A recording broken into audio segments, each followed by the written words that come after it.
नमस्कार शेतकरी मित्रांनो, मी तुमचा मित्र जनार्दन वागरे. इस्रायल तंत्रज्ञानाने आंबा फळबाग शेती आणि जापनीज टेक्नॉलॉजीने आंबा फळबाग शेतीमध्ये आपलं स्वागत आहे.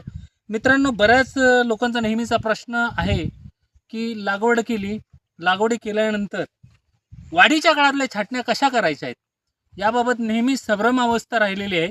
तर मी तुम्हाला प्रत्यक्ष आज ते झाड कटिंग करून दाखवतो. ज्या झाडाची आपण लागवड केली होती जूनमध्ये आणि आता त्याची कटिंग आलेली आहे. पहिली कटिंग ही, आता दुसरी कटिंग कशी आहे ते पण दाखवतो. पहिल्या कटिंगमध्ये काय काय आपल्याला करायचं आहे ते प्रत्यक्ष ह्या झाडावर तुम्हाला प्रत्येक कटिंग कशी करायची ते मी दाखवतो. या जवळ दादा. आता हे बघा, तुम्ही जर बघितलं तर आतमध्ये ही पहिली कटिंग केलेली आहे. आतमध्ये त्यांना डिटेल दाखवा. हे बघा, आतमध्ये आपण पहिली ही कटिंग इथे केलेली आहे 1 इंच जागा सोडून. आता इथं जर तुम्ही मोजले तर 1 2 3 4 आणि 5 फांद्या आहेत, बरोबर आहे. तर 5 फांद्यांपैकी आपल्याला त्याच्यात फक्त खालून कटिंग करत असताना 3 फांद्या, म्हणजे आता ही सगळ्यात बारीक फांदी आहे, ज्याला म्हणायचं नाजूक किंवा तकलादू फांदी, ती पहिली कट केली.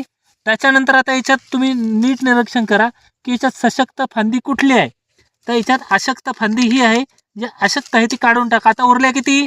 3 उरल्या. आपला फॉर्म्युला आहे 3 2 2 चा, म्हणजे पहिल्यांदा 3 घेऊ, नंतर 2 2 2 2 त्याला पुढे नेऊ. आता हे नंतरच्या पुढच्या फांद्या, जिथून आपल्याला 2 फांद्या घ्यायच्या, बघा 1 इंच जागा ठेवली, कटिंग केली, 1 इंच जागा ठेवली, कटिंग केली, 1 इंच जागा ठेवली, कटिंग केली. आता इथून ज्या नवीन फांद्या येतील त्या 2 2. आता याच्यात जर तुम्ही बघितलं तर एक वेडी वाकडी खाली फांदी आलेली, ते ठेवायची का? अजिबात ठेवायची नाही, ती काढून घेतली.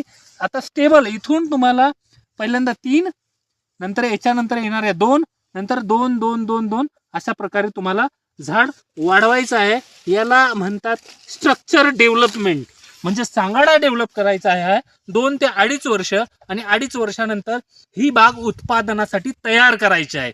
समजलं? एकदम सोपी मेथड आहे, कुठलंही रॉकेट सायन्स नाही याच्यात. तुम्हाला दाखवलं ह्या पद्धतीने तुम्ही जर 2.5 वर्ष डेव्हलप केलं तर तुमची पूर्ण बाग अगदी व्यवस्थित डेव्हलप होते आणि भविष्यात उत्पादनासाठी तयार होते. धन्यवाद. जय महाराष्ट्र, जय बळीराजा.